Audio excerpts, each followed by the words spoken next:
তো আজকের ভিডিওতে আমরা জানবো যারা হচ্ছে 2021-22 শিক্ষাবর্ষে প্রিলিমিনারি টু মাস্টার্স প্রাইভেটে ভর্তি হতে যাচ্ছেন, সো তাদের আবেদন কবে শুরু হবে, আবেদন কবে শেষ হবে, আবেদন করতে কি কি লাগবে, ছবির মাপ কি হইতে হবে, আবেদন ফি কত টাকা লাগবে, আবেদন ফি কিভাবে জমা দিব, তারপর আবেদন ফি জমা দেওয়ার লাস্ট ডেট কবে, ক্লাস কবে শুরু হবে, আবেদনের যোগ্যতা কি, কত জিপিএ লাগবে, কত সালে পাশ করতে হবে, ডিগ্রি অনার্সে আবেদন করতে পারবে কিনা, কতজন আবেদন করতে পারবেন, বিষয় নির্বাচনের শর্তাবলী সায়েন্সের বিষয়ে আছে কিনা যা আমাদেরকে মনে রাখতে হবে, আবেদনের সমস্যা হলে কি করবেন, কয়টি মেধা তালিকা থাকবে, এ টু জেড বিষয় আমরা জানবো। তো চলেন আজকের ভিডিও শুরু করা যাক। তো সবাই ভিডিওতে একটা লাইক করে দিবেন। তো সুপ্রিয় সকল ভিউয়ার, স্ক্রিনে দেখতে পাচ্ছেন ইহা বড় একটা নোটিশ কিন্তু জাতীয় বিশ্ববিদ্যালয়ের ওয়েবসাইটে আজকে প্রকাশ করেছে। এখানে হিজিবিজি অনেক লেখা রয়েছে। এটা নোটিশটা পড়ে যদি আমি আপনাদেরকে শোনাই আপনারা কিছুই বুঝতে পারবেন না। সো এই নোটিশটাকে একদম সুন্দর আকারে আমি সাজায় লিখছি। তো চলেন লেকচার শুরু করি। প্লিজ একটা লাইক করে দিন, অনেক কষ্ট করে টাইপিং করে লেকচারটা দিচ্ছি। তো সুপ্রিয় সকল ভিউয়ার্স, যারা ডিগ্রি পাস করেছেন বা ডিগ্রি প্রাইভেট থেকে পাশ করেছেন, সো তারা 2021-22 শিক্ষাবর্ষে প্রিলিমিনারি টু মাস্টার্স প্রাইভেটে আবেদন করতে পারবেন এবং রেজিস্ট্রেশনের মাধ্যমে পড়াশোনা করতে পারবেন। সো দেখি আমরা এখানে কি বলতেছে। তো এটার শিক্ষাবর্ষ 2021-22 এবং এখানে দেখেন আবেদন কবে শুরু হবে। সর্বপ্রথম যে প্রশ্নটা সবার থাকে যে ভাই আবেদন কবে শুরু হবে, তো আপনাদেরকে বলে দিচ্ছি যে আবেদন শুরু হবে 25 নভেম্বর বিকেল 4টা থেকে। ওকে, সো 25 নভেম্বর থেকে আপনারা সবাই আবেদন করতে পারবেন এবং আমাদের মাধ্যমে আবেদন করে নিতে চাইলে আপনাদেরকে এই যে দেখেন এখানে একটা হোয়াটসঅ্যাপ নাম্বার দিচ্ছি। এই হোয়াটসঅ্যাপ নাম্বারে যদি আপনারা হচ্ছে আমার সঙ্গে নক করেন তাহলে কিন্তু আমি আপনার আবেদনটি কিন্তু সুন্দর করে কিন্তু করে দিতে পারবো। ওকে, এটা হচ্ছে হোয়াটসঅ্যাপ নাম্বার, শুধুমাত্র হোয়াটসঅ্যাপ। ওকে, এখানে কল করেও কোনো লাভ নেই, এটা হোয়াটসঅ্যাপে যোগাযোগ করবেন। আমরা হচ্ছে 100 টাকার বিনিময়ে আপনার এ টু জেড আবেদনের প্রসেস এবং পরবর্তীকালে কী করতে হবে না করতে হবে এ টু জেড সাজেশন এবং আপনাদেরকে হেল্প করব। ওকে, তো যাই হোক আবেদন শুরু হচ্ছে 25 নভেম্বর বিকেল 4টায় এবং আবেদন শেষ হবে 11ই ডিসেম্বর 2024 তারিখ রাত 12টা। ঠিক আছে, রাত 12টা পর্যন্ত আবেদনটা কিন্তু চলবে। তো এই হোয়াটসঅ্যাপ নাম্বারে অবশ্যই কল করবেন কিংবা SMS দিয়ে রাখতে পারেন। আমরা ফ্রি হয়ে আপনার সঙ্গে চ্যাট করবো এবং আপনার আবেদনের যাবতীয় কাজকর্ম আমরা কিন্তু করে দিব। ওকে, এবং আবেদন করার পরে আবেদনের ফাইলটি আপনাকে PDF আকারে দিয়ে দিব। আপনারা কিন্তু সুন্দর করে প্রিন্ট করে ভর্তি হইতে পারবেন এবং এই প্রথমবার আবেদনেই কিন্তু 100% চান্স। ঠিক আছে, আবেদন করে দিব মানে চান্স 100%। ওকে, সো দেখেন আবেদন করতে কি কি লাগবে। আপনারা কম্পিউটারের দোকানে কিংবা আমার কাছে যদি আবেদন করতে চান তাহলে কি কি লাগবে। প্রথমত আপনার হচ্ছে ডিগ্রি পরীক্ষার রোল নাম্বার লাগবে, রেজিস্ট্রেশন নাম্বার লাগবে এবং ডিগ্রি পাস করেছেন আপনি কোন বিশ্ববিদ্যালয় থেকে সেটার নামটা লাগবে, যদিও না জাতীয় বিশ্ববিদ্যালয়, এবং পাশের সাল কত সালে পাস করেছেন, হ্যাঁ, এবং পঠিত বিষয় বা কোর্স কি ছিল আপনার হচ্ছে যে ডিগ্রিতে কি ছিল, BA না BSS না BSc না BBS, এটা এখানে উল্লেখ করতে হবে এবং প্রাপ্ত নম্বর বা CGPA কত CGPA পেয়েছিলেন বা টোটাল মার্কস কত পেয়েছিলেন, স্কেল কি, এইগুলা আমাদেরকে কিন্তু জানাইতে হবে এবং অবশ্যই আপনার একটা মোবাইল নাম্বার লাগবে এবং আপনার একটা ইমেইল লাগবে এবং দ্বৈত ভর্তির অঙ্গীকারনামা পূরণ করতে হবে। সো এই অঙ্গীকারনামা আমরাই পূরণ করে দিব, টেনশন নেওয়ার কোনো কিছু নাই, আপনি শুধু সকল তথ্যগুলো আমাদেরকে দিলেই হবে। ওকে, এবং একটা ছবি লাগবে। তো ছবি আপনারা হচ্ছে আপনার কাছে পাসপোর্ট সাইজের ছবি থাকলে দিবেন, না হলে আপনার এমনি একটা ছবি তুলে দিবেন, আমরা ওইটা পাসপোর্ট সাইজে তৈরি করে নিব যদি আমাদের মাধ্যমে আপনি আবেদন করতে চান। আর যদি কম্পিউটারের দোকান বা অন্য কোথাও আবেদন করতে চান তাহলে অবশ্যই পাসপোর্ট সাইজের একটা ছবি নিয়ে যাবেন, ওনারা ছবির সাইজ করবে এই মাপে, তারপরে হচ্ছে এটাকে আপলোড করে দিবে এবং 50 কিলোবাইট হইতে হবে। ওকে, তো এখন আমরা দেখব যে আবেদন ফি কত টাকা লাগবে বা পড়াশোনা করতে কত টাকা লাগবে। সো দেখেন আপনি প্রিলিমিনারি টু মাস্টার্স প্রাইভেটে আবেদন করা মানেই হচ্ছে 100% চান্স পাওয়া। এখানে কোনো কাহিনী নাই যে এই মেধা তালিকা আসবে ওই মেধা তালিকা আসবে চান্স পাবো কি না হেন তেন। আপনি আবেদন করলেন মানেই আপনি চান্স হয়ে গেল। তো আপনার এইখানে জাতীয় বিশ্ববিদ্যালয়ে ভর্তি আবেদন ফি বাবদ 300 নিবে এবং রেজিস্ট্রেশন ফি বাবদ 800 নিবে। ঠিক আছে, 800 আর 300 1100 টাকা আপনার কিন্তু লাগবে এবং কলেজ মনে করেন যে 200-400 টাকা বেশি নেয়, অর্থাৎ আপনি 14 হইতে 1500-1600 টাকা হলেই কিন্তু আপনি একদম ডাইরেক্টলি আবেদন করার পরে কলেজে যায় টাকা 1500-1600 টাকা জমা দিয়ে ভর্তি হয়ে যাবেন। আপনার একদম ক্লিয়ার, একদম বছর শেষে মানে ফার্স্ট ইয়ার যেহেতু এটা ভর্তি হচ্ছেন, ফার্স্ট ইয়ারটার একদম শেষে যায় যখন ফর্ম ফিল আপ হবে তখন 3000-4000 টাকা দিয়ে ফর্ম ফিল আপ করবেন, আপনার কিন্তু preliminary to masters private program clear হয়ে গেল, বেশি আর কোনো খরচা নেই। ঠিক আছে, তো প্রিলিমিনারি টু মাস্টার্স প্রাইভেট কিন্তু সরকারি কলেজেই চান্স নেবেন, অন্য কোনো কলেজ অপশন নাই সরকারি কলেজ ছাড়া। তো দেখেন আবেদন ফিটা কিভাবে জমা দেবো, এখানে যে 1100 টাকা বা কলেজ একটু বেশি নিবে, 500-600 টাকা বেশি নেয় কলেজ, তো 1100 আর 500 1600 ধরলাম। তো 1600 টাকা কিভাবে আপনারা জমা দিবেন, তো দেখেন আপনি যেই কলেজে আবেদন করতেছেন সেই কলেজের মোবাইল ব্যাংকিং, বিকাশ, নগদ, রকেট যেইটার মাধ্যমে তারা টাকা জমা নিবে সেইটার মাধ্যমে জমা দিতে হবে প্রথমত, ঠিক আছে। আর যদি নগদ, বিকাশ, রকেট এগুলোর মাধ্যমে জমা না নেয় তাহলে সরাসরি কলেজে যাবেন, আপনি যাওয়ার পরে টাকাটা তাদেরকে জমা দিয়ে দিবেন, ঠিক আছে। ক্লিয়ার বিষয়টা?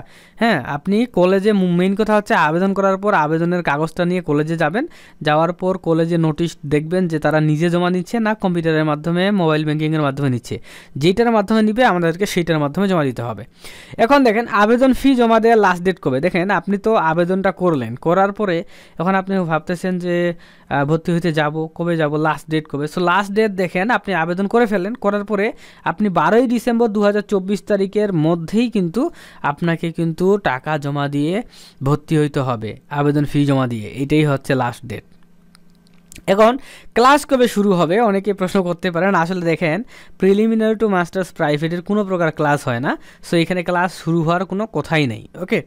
এবং আবেদনের যোগ্যতা, এখন আসছে আমরা মেইন টপিকে। তো এতদূর যারা ভিডিওটা দেখতে দেখতে আসছেন তাদেরকে বলবো আপনি অবশ্যই এই ভিডিওতে একটা লাইক দিয়ে দিবেন, অনেক কষ্ট করে আপনার জন্য এগুলো টাইপিং করে সাজাইতে হয়েছে আমাকে, ওকে।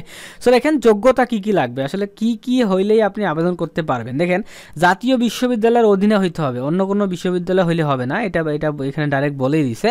এবং 2017 সাল থেকে 2025 সাল পর্যন্ত 3 বছর মেয়াদি ডিগ্রি পাস বা মানে স্নাতক পাস, নিয়মিত বা প্রাইভেট পরীক্ষায় সনাতন পদ্ধতিতে ন্যূনতম 45% নাম্বার পাইতে হবে, অথবা গ্রেডিং ও ক্রেডিট পদ্ধতিতে ন্যূনতম সিজিপিএ 2.25 পাইতে হবে, তাহলেই কিন্তু আপনি আবেদন করতে পারবেন। আর আবেদন করা মানেই কিন্তু চান্স পাওয়া, এখানে কোনো বিচার করবে না যে আপনি চান্স পাবেন কিনা, এগুলো কোনো বিচার করবে না। আপনি আবেদন করলেন মানে আপনার নামে একটা সিট বুকিং হয়ে গেল। ক্লিয়ার? তাহলে কি বললাম, আপনাকে 2017 সালে ডিগ্রি পাস করতে হবে, বা 18, 19, 20, 21 এই 17 থেকে 21 সালের মধ্যে যদি আপনি ডিগ্রি পাস করে থাকেন তাহলেই আপনি আবেদন করতে পারবেন, অন্যথায় আপনি আবেদন করতে পারবেন না। আপনি যদি 2016, 15, 14, 13, 12, 9, 8, 7, 6, 5, 4, 3, 2, 1 ওই সালগুলোতে ডিগ্রি পাস করে থাকেন তাহলে আপনি আবেদন করতে পারবেন না। ওগুলোর জন্য আপনাকে উন্মুক্ততে আবেদন করতে হবে, যখন উন্মুক্তর মাস্টার্সে আবেদন ছাড়বে তখন, ওকে। আর বাদ বাকি 2017 সালে পাস যদি করেন আপনি ডিগ্রি তাহলে আবেদন করতে পারবেন, 18 সালে ডিগ্রি পাস করলে পারবেন, 19 সালে, আমি নিজেই 19 সালের পরীক্ষার্থী, 19, 20, 21 এই 17 থেকে 21 সাল পর্যন্ত পাস করলেই কিন্তু আপনি আবেদন করতে পারবেন। এবং আপনি নিয়মিত থেকে পাস করেন, মানে ডিগ্রি নিয়মিত থেকে পাস করেন আর ডিগ্রি প্রাইভেট থেকে পাস করেন, আপনি পাস করলেই হইল, ঠিক আছে। এবং অবশ্যই সিজিপিএ 2.25 লাগবে, এর নিচে হইলে কিন্তু আবেদন করতে পারবেন না। ক্লিয়ার? তারপর দেখি কি বলতেছে, স্নাতক পাস পরীক্ষায় পঠিত বিষয়সমূহ থেকে প্রিলিমিনারি টু মাস্টার্স প্রাইভেট প্রোগ্রামে রেজিস্ট্রেশন আবেদনের জন্য একটি বিষয় নির্ধারণ করতে হবে। সো দেখেন আপনি এখন দেখেন, মনে করেন যে আমি 2019 সালে বিএসএস নিয়ে পাশ করেছিলাম, ব্যাচেলর অফ সোশ্যাল সায়েন্স। তো বিএসএস নিয়ে পাশ করার পরে আমি যে কোনো একটা বিষয় নিয়ে কিন্তু মাস্টার্স করতে পারবো, এখানে কিন্তু অসংখ্য বিষয় নিয়ে করা যাবে না। তো আমার সাবজেক্ট কী কী ছিল, ইসলামী ইতিহাস ছিল, সমাজবিজ্ঞান ছিল, রাষ্ট্রবিজ্ঞান ছিল, ঠিক আছে, এই সাবজেক্টগুলো কিন্তু আমার ছিল। তো এইগুলোর মধ্যে আমি কি করেছি, প্রিলিমিনারি টু মাস্টার্সে যখন আমি ভর্তি হই তখন আমি কিন্তু রাষ্ট্রবিজ্ঞান নিয়ে পড়তেছি, রাষ্ট্রবিজ্ঞান খুব ভালো একটা সাবজেক্ট।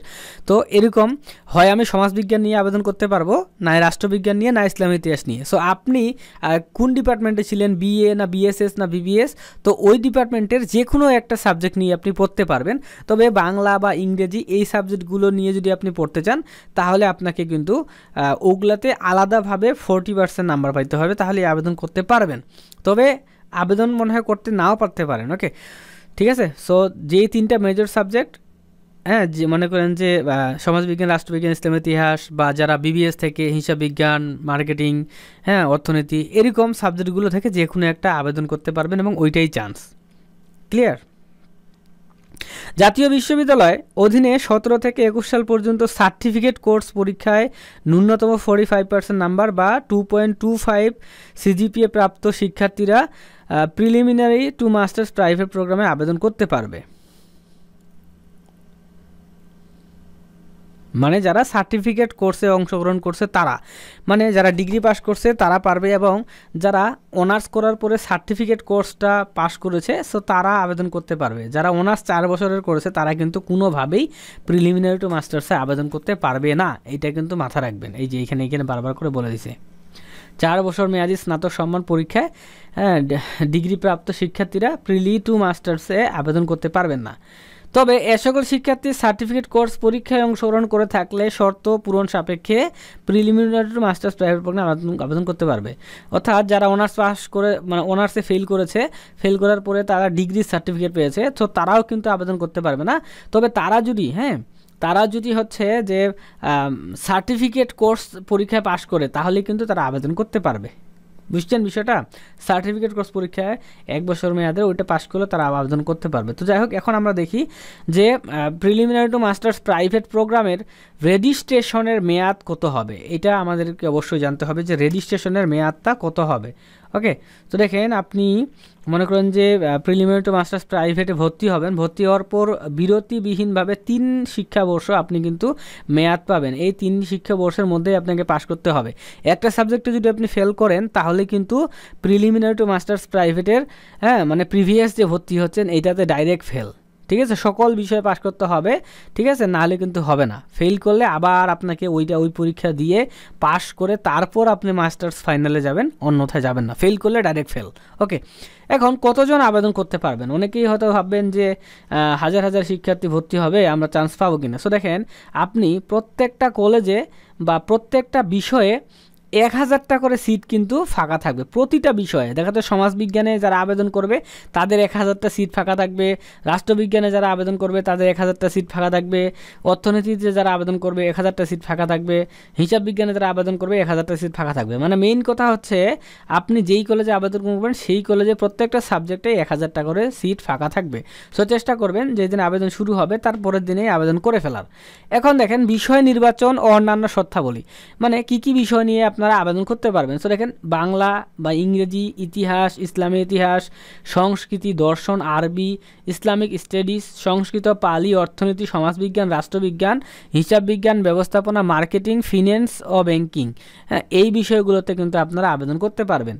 ক্লিয়ার? সায়েন্সের কোনো বিষয় কিন্তু প্রাইভেট মাস্টার্সে পড়ানো হয় না, এটা মাথা রাখবেন। সায়েন্সের বিষয় কিন্তু পড়ানো হয় না, আপনি এই বিষয়গুলো নিয়ে কিন্তু আবেদন করতে পারবেন।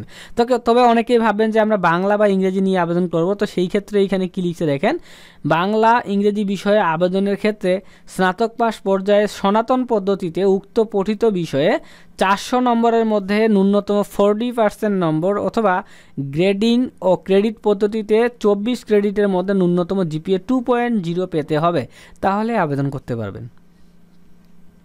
এই যে দেখেন, সায়েন্সের কোনো বিষয় নাই। ওকে, এখন আমাদেরকে যেটা মনে রাখতে হবে সেটা হচ্ছে দেখেন, আপনি জাতীয় বিশ্ববিদ্যালয় থেকে মাস্টার্স প্রথম পর্ব কিংবা প্রিলিমিনারি টু মাস্টার্স নিয়মিত বা প্রাইভেট পরীক্ষায় যদি উত্তীর্ণ হন, কি মানে পাশ করেন, ঠিক আছে, পাশ করেন বা উত্তীর্ণ হন, বা পড়াশোনা করতেছেন, এরকম যদি শিক্ষার্থী হয়ে থাকেন তাহলে কিন্তু আপনি আবেদন করলে আপনার ভর্তিটা কিন্তু বাতিল হয়ে যাবে। সো দ্বৈত ভর্তি হওয়া যাবে না। দেখা যাচ্ছে যে এইটা তো আবেদন করতেছেন প্লাস জাতীয় বিশ্ববিদ্যালয়ের আন্ডারে ফির আপনি পড়াশোনাও করতেছেন, তাহলে কিন্তু হবে না। তারপর দেখেন, আবেদনের যদি কোনো সমস্যা হয় বা ভুল হয় কি করবেন। আবেদন হচ্ছে একবার বাতিল করা যাবে এবং আপনি চাইলে আবেদনকারীর ছবি পরিবর্তনের সুযোগ পাবেন একবার।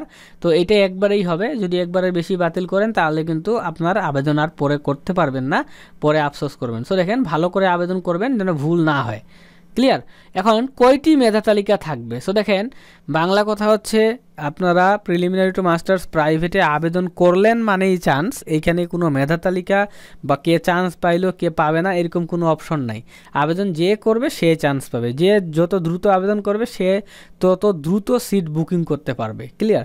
তো এটাই ছিল মূলত আমাদের আজকের ভিডিওটি। আশা করছি সম্পূর্ণ ভিডিও আপনারা বুঝতে পারছেন। যদি কোথাও জানার থাকে কমেন্ট করবেন, আর এই ভিডিওতে লাইক করতে ভুলবেন না। আল্লাহ হাফেজ।